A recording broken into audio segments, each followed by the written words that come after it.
Hello everyone, আসসালামু আলাইকুম। Welcome back to my channel. আজকে আমি আপনাদের সাথে তৈরি করে দেখাবো সরিষা ইলিশ রেসিপি। সরিষা ইলিশ তৈরি করার জন্য যে মশলাগুলো আমি ব্যবহার করব তা আমি একসাথে ব্লেন্ড করে নেব।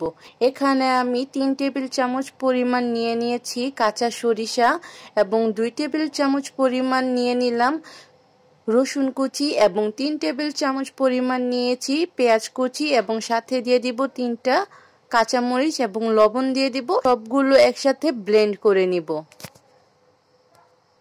প্রিয় দর্শক, এখানে আমি ইলিশ মাছের ডিম সহকারে বড় সাইজের 3 পিস ইলিশ মাছ নিয়ে নিয়েছি।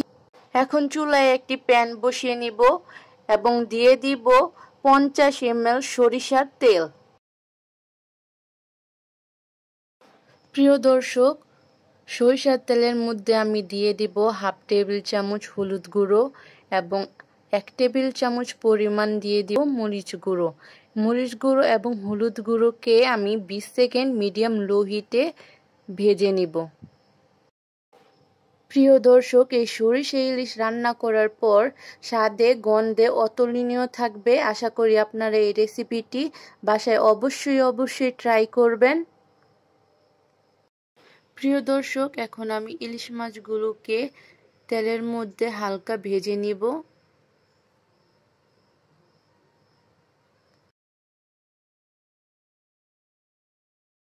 প্রিয় দর্শক, আপনারা দেখতেই পারছেন আমি এপিট ওপিট ভালো করে ভেজে নিয়েছি।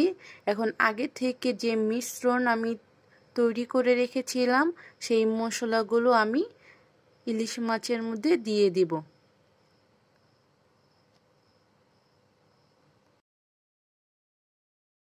এখন এর মধ্যে দিয়ে দিব 4-5টা ফালি করা কাঁচামরিচ। কাঁচামরিচ দিয়ে ভালো করে নেড়ে চেড়ে ঢাকনা দিয়ে দিব।